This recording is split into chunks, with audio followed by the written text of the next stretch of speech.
For today's game, I'll be sharing with you an Anti-Najdorf system played by Hans Niemann in several of his games. It goes e4, c5, knight f3, d6, and now not the mainline, the open ceiling with d4, but rather the move bishop b5, the Moscow variation, where if black goes bishop d7, white will often get a nice Maroczy bind structure with moves like this, and for this reason, Yilmaz decides to play this move knight d7. This game was played in the 2022 Capablanca Memorial that Niemann indeed won, partly thanks to a very convincing win in this game. Now, in this position, black played the move e6, but back in the old days, black would often play the move of b5 in this position. And now I suggest not playing the normal c3, bishop c2, and going for the d4 break. This video is going to be something a bit different. By the way, if you are enjoying the video, do make sure to sub to the channel. But the move c4 is quite a nice little weapon here.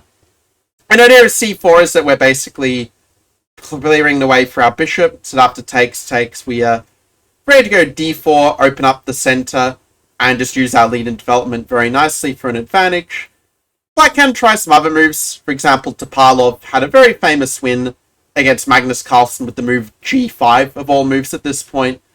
But in that case, I do think white is doing quite well. For example, you can take on b5, and you could also take on g5. In either case, I do believe that white is somewhat better here. For example, bishop e2, bc4, and knight c3 is something that you can explore, where you can go for d4, knight f3, and basically again use your lead in development and black's open king in the center to obtain a small advantage. So this is the reason why a lot of players at a high level are now preferring the e6 move order nowadays.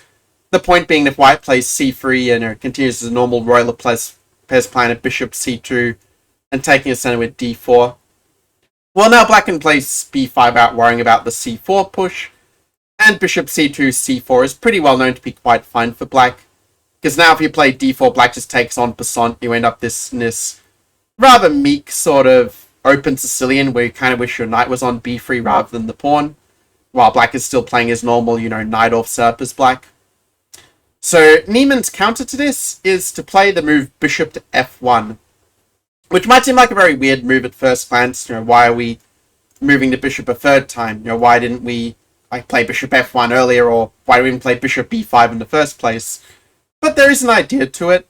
If black does play the move b5, well, white can now go a4 and say that this pawn on b5 is a little bit loose. If black goes b4 to defend it, we can then play d4 and get a fairly nice open Sicilian type of position where the b4 pawn's a little bit overextended. White's ready to play c3, open up the position and use this lead in development. And white does seem to have decent chances for an advantage. Even here, c3 is quite interesting, where you can get a position where black has a strong center, but white's got a nice lead in development and good chances to pressure the black king in the center, like d5, b5, and you can analyze it from here if you want to, but this is definitely a good starting point for going deeper and and confirming that white indeed has some advantage in this position. Because the outside pass is somehow a bit better than black's center. In the game, instead, Yilmaz, the Turkish grandmaster, played a more quiet move in b6, and the idea of b6 is not to give this hook with a4, b5 that we saw just earlier. Now, with c3, black can just go bishop b7, and if you have to play d3, white's not really fighting for an advantage because black is just so solid here. So instead, Niemann plays a creative c4, saying, alright, if you're committed to the move b6, well then that means I can go for a Maroczy bind setup with d4 now. If black were to play bishop e7, then d4 would definitely give white what he wants. He's got the nice Maroczy position. After castles, he could play moves such as b3, for example. There's bishop b2, rook to c1, queen d2. You could play f3 or f4, depending on how black plays as well, but the point is white has a bit more space. Black is a little bit short on counterplay, and we can definitely be quite happy with this position, despite the time lost to bring the bishop back to f1. So here, Yilmaz plays the same way that actually Vincent Keymer also played with black in a game played after this one, with knight e5 here.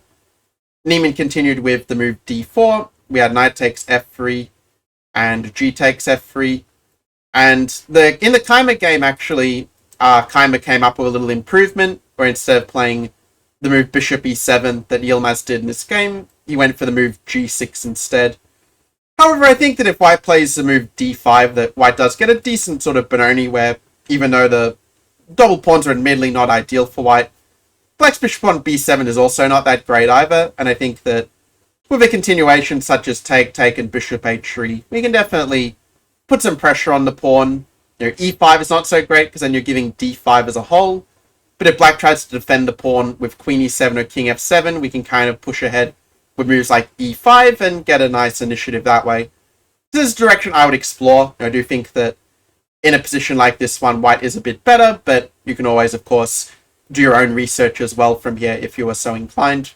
This position, of course, still remains untested because d5 is, well, my novelty, or more precisely Stockfish's novelty, but you get the idea. But in this game, instead, Yilmaz played the more obvious bishop to e7.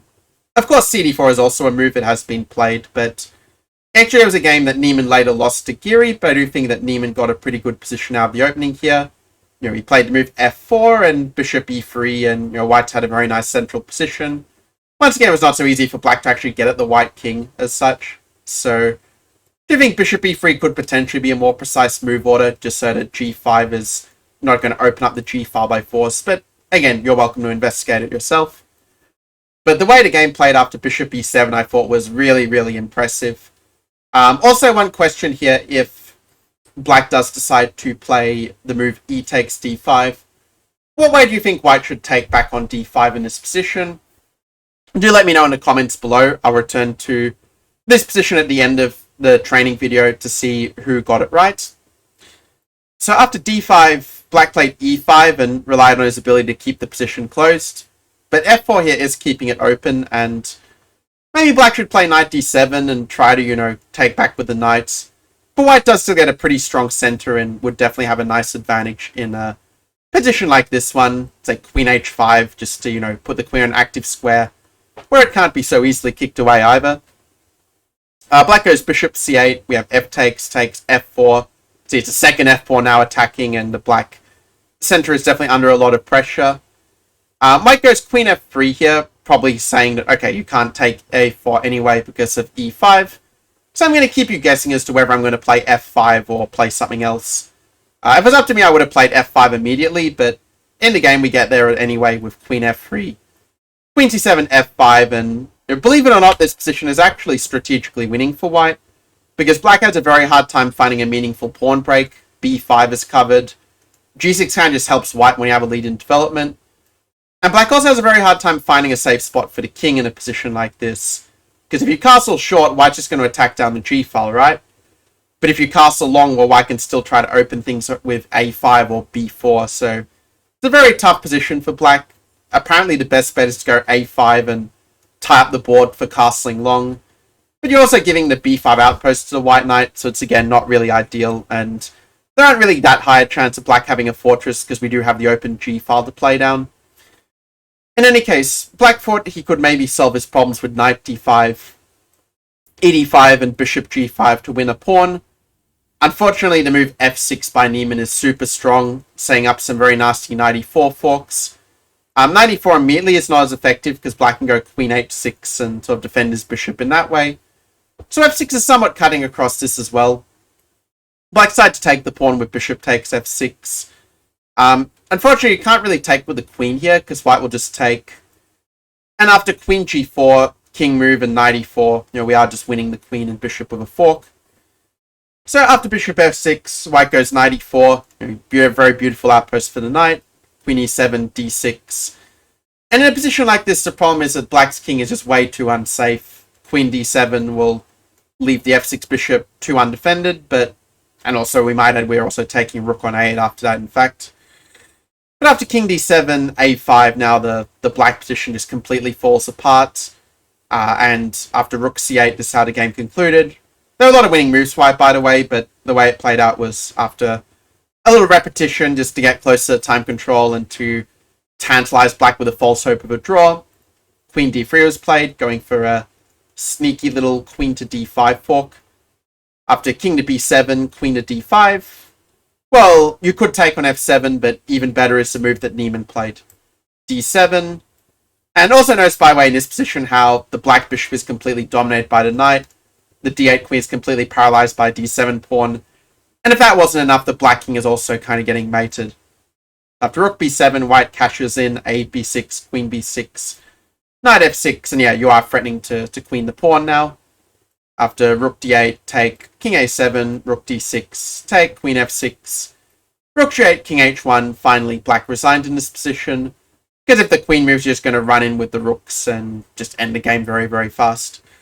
So there you have it. This is a very convincing win by Niemann. I think it'll give you some inspiration for next time your opponent is playing the Najdorf and you want to avoid it. I think playing bishop b5 with this bishop f1 is definitely a fresh idea where, while it doesn't, well, let's say, force an advantage for absolutely perfect play, it does force black to play a little bit differently to the other bishop b5 lines. Definitely has to be quite precise. And we saw in this game that once white is able to get that sort of, c4, d4 in, then, white will have more space, which gives you pretty good hopes to outplay the opponent. If you did enjoy this video, then do make sure also to check out my course of my best lessons of October 2022. I put that in the link in the description. And also I should answer the puzzle that I promised I would for what is the best recapture for white in this position. So the correct answer is actually c takes d5, transposing into a modern Benoni type of structure, but where both of black's bishops are very badly placed, which ends up being more important than the fact you have double pawns here. You can still go bishop g2 and your king is still going to be fairly safe in a position like this, thanks to the guarding bishop and pawns. And also, black can't really attack our king unless I have a space advantage in that sector, but here it's all white. ed5 isn't so great, because then you have these isolated pawns, and knight d5 kind of just helps black to trade piecemeal as less space, so that's the reason why you should indeed play cd5. Alright, that's all from me, and I'll see you guys in the next video. Until then, take care.